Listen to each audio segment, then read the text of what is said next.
You ask Tiger to solve. This deals with linear equations with one unknown. The final result is x equals 38/21. Let's solve it step by step. Group all constants on the right side of the equation. Add -5/3 to both sides. Combine the fractions. Combine the numerators. Reduce the zero numerator. Simplify the arithmetic.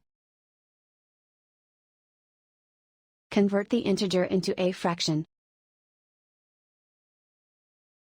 Combine the fractions. Combine the numerators.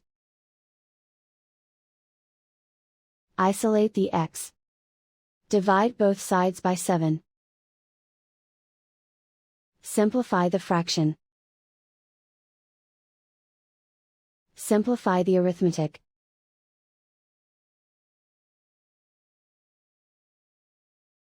And so the final result is x equals 38/21.